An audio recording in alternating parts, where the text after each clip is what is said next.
28th June 1914, a 19-year-old student at a school assassinates the Austro-Hungarian prince, and this one incident triggers the war, a war that lasted 4 years, in which more than 20 million people lost their lives, a war in which several ancient empires came to an end, a war that was fought across multiple countries and continents. Today, we know this war as World War I. Doesn't it sound very sensational that because of this one single event, World War I broke out? You might think if we could go back to the past in a time machine and prevent this assassination, would there be no world wars? The reality isn't this simple, friends. Because when there is a large-scale war like this, there is a long and complex chain of reasons driving it. And then there is one such incident that causes a spark. For example, there is a mountain of dynamite here and I use a small matchstick to blow up the entire mountain. The following blast wouldn't be because of my matchstick but because of the mountain of dynamite here. Come, in today's video, let's understand World War I.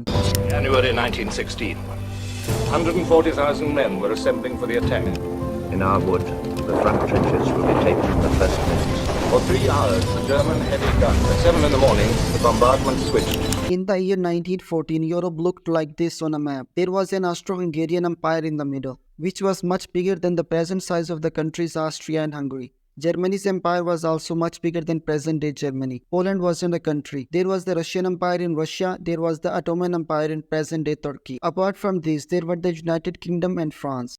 It's interesting to know, friends, most of the European countries were monarchies at the time, with kings in those places. In fact, there were only 3 European countries that were democracies rather than monarchies: France, Switzerland and San Marino. There are some countries in Eastern Europe such as Serbia, Bosnia, Romania and Bulgaria, collectively called the Balkan countries. Don't forget them, they are very important for our story. We will begin our story from the year 1878. There was a war between the Russian Empire and the Ottoman Empire. The Ottoman Empire was on one side and the Russian Empire on the other, helping the Balkan countries separate from the Ottoman Empire. At the conclusion of the war, the Treaty of Berlin was signed in 1878. According to this treaty, the Austro-Hungarian Empire was given the right to administer the region of Bosnia-Herzegovina temporarily, but the area would officially be a part of the Ottoman Empire. However, in October 1908, the Austro-Hungarian Empire annexed Bosnia-Herzegovina and invaded there. This political cartoon from then is very interesting. The Ottoman Sultan with his folded hands is feeling helpless due to the internal problems in the Ottoman Empire. During this time, Bulgaria successfully separated from the Ottoman Empire, represented as an independent state in the middle. On the left, you can see the Austrian Emperor Franz Joseph trying to steal Bosnia-Herzegovina, depicted by ripping it out of the map to claim it. The region of Bosnia-Herzegovina was under the Ottoman Empire for 400 years, but instead of gaining independence, another empire came in and captured them. Obviously, the people of Bosnia were enraged by this. They wanted freedom. People in the neighboring country Serbia were also infuriated by seeing this happen. The Serbians didn't just have a geographical connection with the Bosnians, they even had an ethnic connection. So before capturing the country, the foreign minister of Austria-Hungary had already spoken with the Russian foreign minister, asking Russia to refrain from objecting to it as they were giving them prior intimation of their capture. And Russia agreed to them because Russia wanted something in return.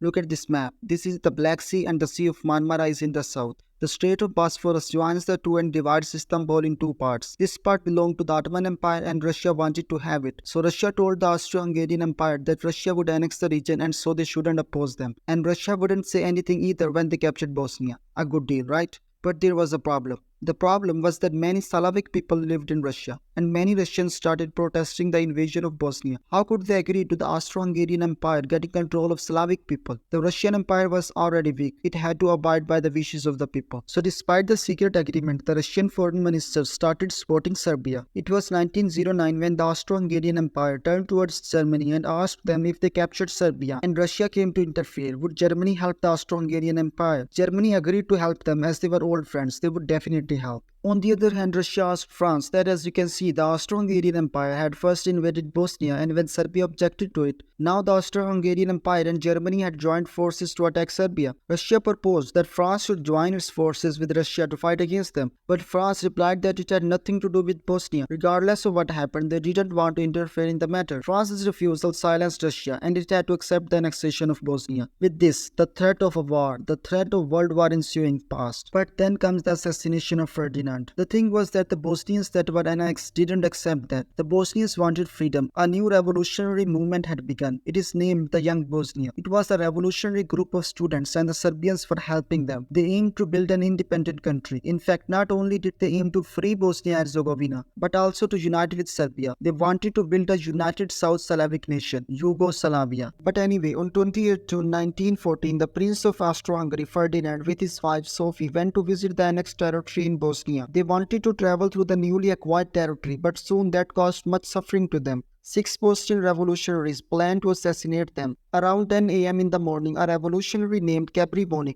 threw a bomb near Ferdinand's car, but the bomb bounced off the car and blew up in a side street, injuring 20 people. Ferdinand escaped this. The meeting he was headed to was then cancelled because of the shock, and he told the Bosnian mayor that they decided to cancel the program and go to the hospital to meet the injured people. On the way to the hospital, their car took a wrong turn mistakenly. When they tried to get back to the correct road, they realized they were actually only 5 feet away from a revolutionary, a 19-year-old school student, Gavrilo Princip, whom I talked about at the beginning of the video. This was the person who shot at Ferdinand and his wife Sophie, thus assassinating the prince of the Austro-Hungarian Empire. Gavrilo Princip was arrested immediately, but he was 2 months short of 20 years, and so according to the law, he couldn't be given the death sentence. Gavrilo was sentenced to 20 years in jail for this assassination. During the trial, he said that he was a Yugoslav nationalist, that he aimed to unite the Yugoslavs, but it didn't matter to him which state Yugoslavia would be a part of. However, during the trials, he wanted Bosnia to be free from Austria. Now the emperor of the Austro-Hungarian Empire was enraged at the assassination. In his anger, he declared war on Serbia. Russia saw this as an attempt to annex Serbia, and so Russia went to save Serbia. Germany saw that Russia was taking arms against the Austro-Hungarian Empire, and so Germany went to save the Austro-Hungarian Empire. This time, France didn't stay behind. France reached there in support of Russia and Serbia. This created an interesting chain called the chain of friendship.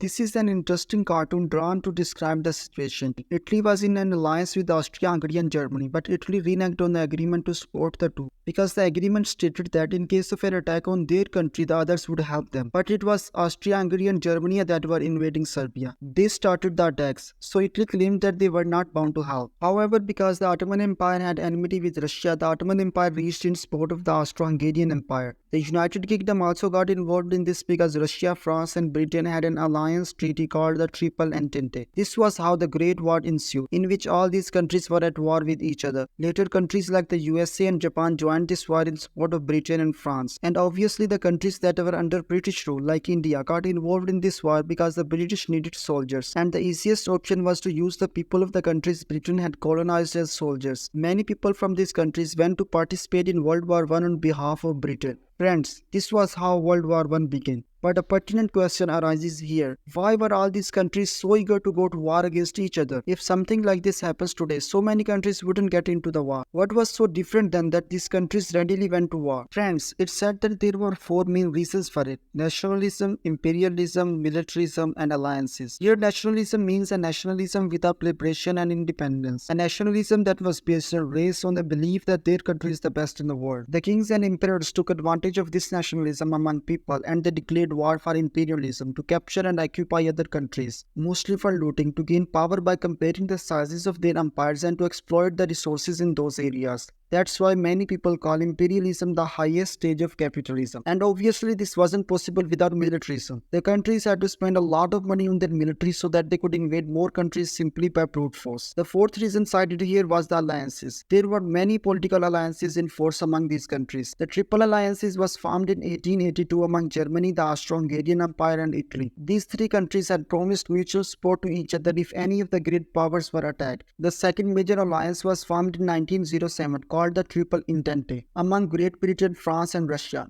And surely the original reason behind forming all these alliances was imperialism. In this case, how did the commoners fare? Why would the commoners fight among themselves for their kings? Did the people want World War I? Friends, the answer to this is mostly no. But the commoners were still pushed into the war. The first reason was to earn money, for the lack of employment. The people who couldn't get employed anywhere else looked for jobs as soldiers in these countries. Obviously, it's different if a soldier fights to protect his country, but to invade another, why? From where would they get the motivation? The answer to to this is the propaganda that used to be spread then. Linguistic nationalism. The newspapers and media at the time created an image that enlisting oneself in the army was a noble profession, labeling it as a selfless service for the country. Soldiers were shown as gentlemen, disciplined heroes. Famous poets like Alfred Tennyson and Rupert Brooke portrayed war and death as glorious things. But not everyone fell under the influence of the propaganda. There were many people in these countries who were completely against the war. America's Socialist Party, the Italian Socialist Party, the British Labour Party, Russia's Bolsheviks, and apart from them, there were many other groups of people like the anarchists and syndicalists who believed in internationalism. Some people opposed the war on the basis of religion and humanity. But the Christmas truce of 1914 was the most interesting case. In the front line, we were about 300 yards from the Germans, and we had, I think, on Christmas Eve, we'd been singing carols and this, that, and the other, and the Germans had been doing the same. Eventually, a German said, "Tomorrow, you no shoot, we no shoot." They exchanged food, sang together and celebrated together because these common folks literally had no reason to fight in this war. But then their commanders ordered them to stop celebrating and to continue with the war. They started punishing the soldiers if they refused to fight. They would be shot down by their own troops. If someone deserted from the battles, they would be punished when caught. The soldiers were given such punishments by the country they were fighting for. Eventually, World War I happened. And what exactly happened then, let's talk about that in some future video. In part 2 of this video, let's talk about the countries that fought in the World War II and the countries that won. I hope you found the video informative. If you liked it, watch other videos too. Let's meet in the next video. Thank you very much.